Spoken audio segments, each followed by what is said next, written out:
The New York Times is considered America's most powerful newspaper.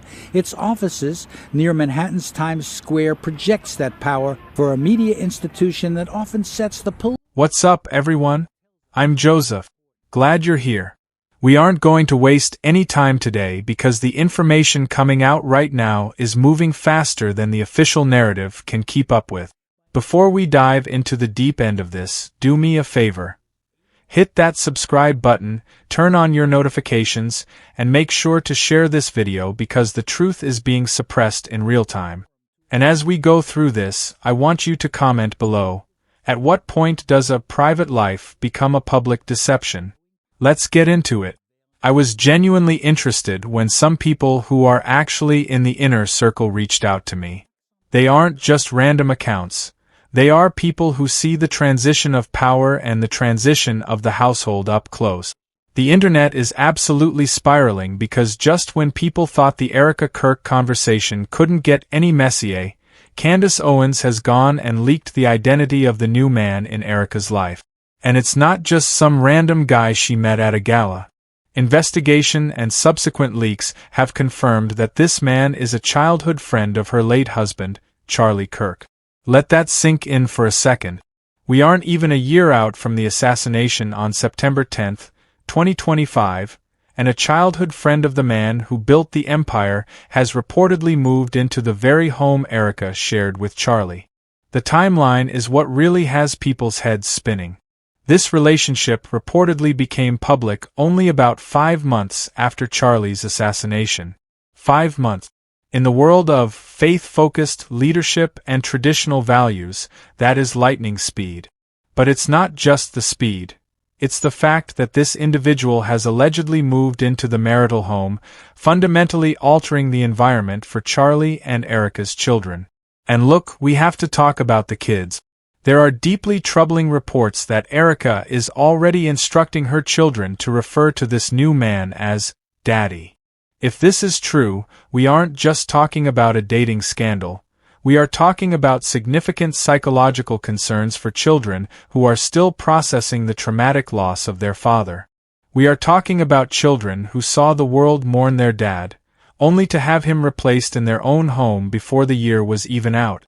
Reports say the kids are confused, they're struggling, and they are caught in the middle of a rapid change that feels more like an erasure of Charlie than a new chapter for the family. Now, Erica's camp knew the public would have questions, so they did what they always do. They tried to control the narrative. But this time, they went too far. A deliberate campaign of misinformation was launched by Erica's supporters involving a fabricated AI deepfake photo. This wasn't just a fan project. It was intended to discredit legitimate inquiries and distract from the real, authentic footage that was about to drop. Because while they were busy flooding the zone with AI garbage, the truth was caught on camera at the Peach Bowl. Authentic video evidence shows Erica exhibiting familiar, comfortable, and intimate body language with this childhood friend. Witnesses at the game described the behavior as clearly romantic and protective. There was no grief in those frames. There was a level of comfort that you don't find in a 5-month-old friendship.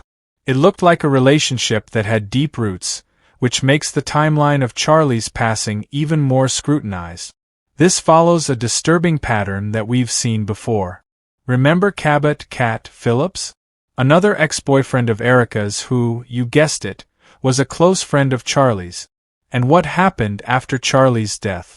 Cat was given a prominent, high-level position within TPUSA.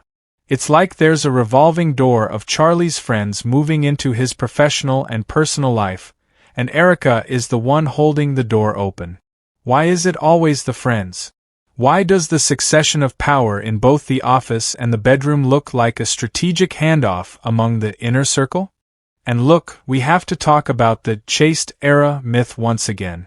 Erica has made a massive part of her brand about living a devout, single life before she met Charlie. She sold it as a testimony of faith. But the archives don't lie. Social media evidence has completely dismantled that narrative. We have found relationships with multiple men during that time, including basketball player Josh Harrelson and even former Survivor contestant Joe Anglim. Sis was not sitting in a chapel waiting for a sign. She was living a life that contradicts the very virtuous testimony she used to build her public platform and her influence within the church. It makes you look at the evidence her team does provide in a different light. One piece of alibi evidence. A photo purportedly from September 8 meant to prove her location was forensically debunked. The metadata showed it was actually taken on September 9. Now, in a normal situation, you might call that a reckless error.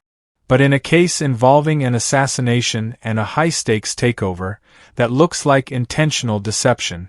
It raises the question, why is the team so focused on steering attention away from the truth? Why are they so desperate to dodge questions about her alleged presence at Fort Huachuca or her movements in the 48 hours leading up to Charlie's death? The investigative focus has shifted. It's no longer just about who she is dating.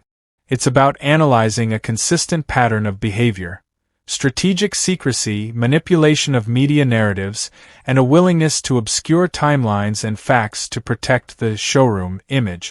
The primary victims here aren't the political donors or the followers. They are Charlie and Erica's children.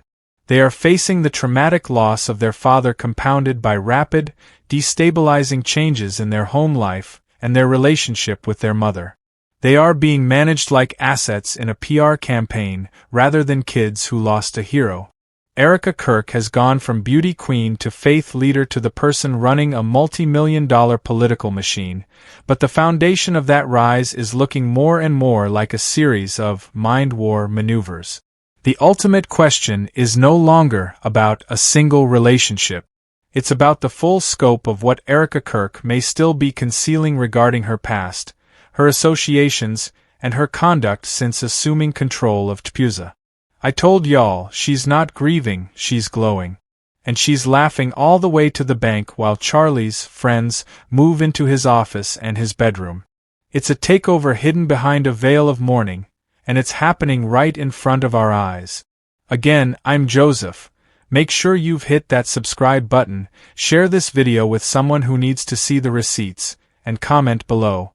Do you think a childhood friend moving in this fast is healing or hijacking? Let's talk.